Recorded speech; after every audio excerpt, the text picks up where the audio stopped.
Maka penting meminta istiqomah itu. Salah satu bentuk azab Allah adalah ketika kita telah mendapat hidayah, lalu hidayah itu dicabut Allah SWT. Ya, maka Rasulullah berdoa itu agar Allah menetapkan beliau. Maka di antara doa-doa itu apa? Ya muqallibal qulub, tsabbit qalbi ala dinik. Ya zat yang membolak-balikkan hati makhluk, tolong teguhkan hatiku dalam agamamu. Ini doa dibaca oleh Rasul kita dalam setiap sujudnya. Bayangkan begitu pentingnya istiqomah itu. Maka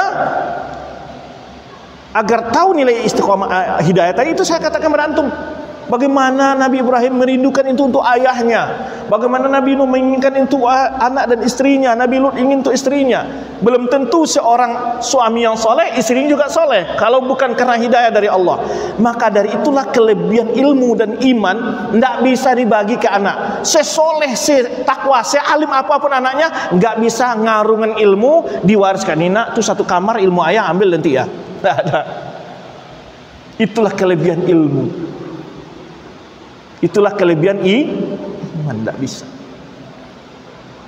Ya. Kemudian apa lagi? Belum tentu kita sudah dalam Islam ini benar-benar memahami Islam dengan baik, menjalankan Islam dengan sunnah. Maka ulama kita ada mengatakan, ya al-hidayah ilal Islam wal hidayah fil Islam. Hidayah masuk ke dalam Islam dan hidayah ketika berada dalam Islam, tidak tercemar, tidak terpengaruh oleh aliran-aliran yang banyak. Karena memang Rasul kita SAW menggambarkan bahwa kan ada timbul aliran-aliran di umat ini sebanyak 73. Nah, kita meminta kepada Allah itu agar Allah apa? Menunjukkan kita kepada golongan yang selamat. Maka di antara doa Rasulullah SAW ketika Qiyamul Lail apa bunyinya?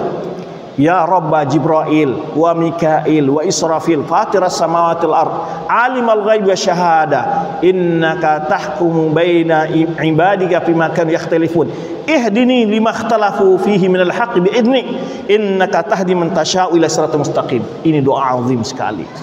Wahai Rabb Jibril, Mikail, Israfil yang menciptakan langit dan bumi, sungguhnya engkau memberikan keputusan di antara hamba-Mu dalam hal-hal yang mereka perselisihkan.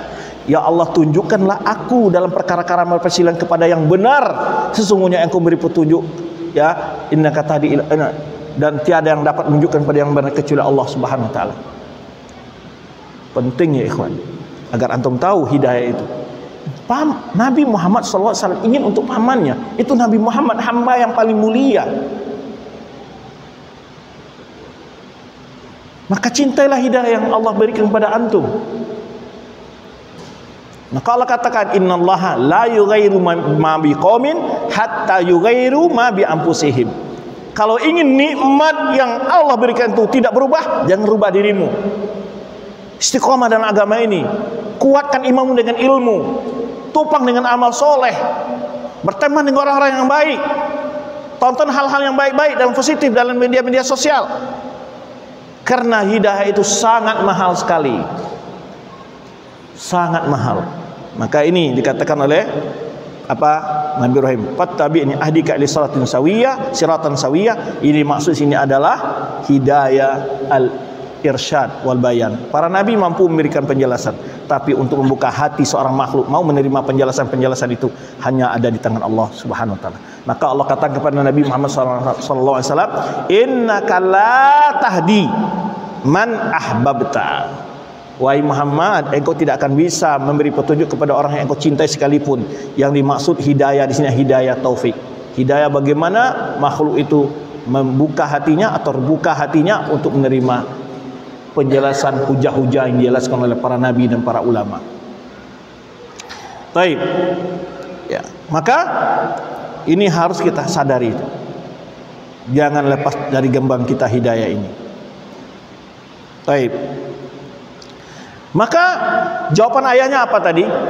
Langsung dibentak sama ayahnya. Araghibun anta an alihati ya Ibrahim. Engkau sudah tidak suka dengan Tuhan-Tuhanku hai Ibrahim? La illam tantahi la arjumannaka. Kalau engkau tidak berhenti, aku akan rajam engkau. Ancaman dari orang tuanya. Artinya apa? bahwa kita dalam berdakwah ini kadang-kadang tantangan datang di orang yang paling terdekat, bahkan orang tua, mungkin istri, mungkin mertua, mungkin tetangga, mungkin paman, mungkin bibi. Nabi kita Muhammad SAW dari pamannya seperti Abu Lahab. Nah, bagaimana sikap kita? Kan banyak ikhwan mengeluhkan, ya Ustaz, keluarga saya begini, belum mengenal sunnah. Loh, bukan antum yang pertama kok. Di keluarga Nabi ada yang tidak mengenal tauhid. Keimanan sama antum. Maka itulah faedahnya kita mendengar kisah-kisah para nabi itu. Sehingga ketika kita menghadapi suatu persoalan, lalu melihat ini susah oleh kita, teringat bagaimana perjuangan Nabi Ibrahim. Nabi Ibrahim itu berdakwah ke ayahnya, malah ayahnya ngancam. Jika engkau tidak berhenti, la arjumannak. Saya rajam engkau ini. Saya siksa engkau. Saya lempar kamu dengan batu-batu nanti. Masya Allah. Tapi apakah kita berhenti untuk berdakwah? Tidak. Sabar, mohon pertolongan kepada Allah. Ya, ini yang harus kita sadari ya ikhwan.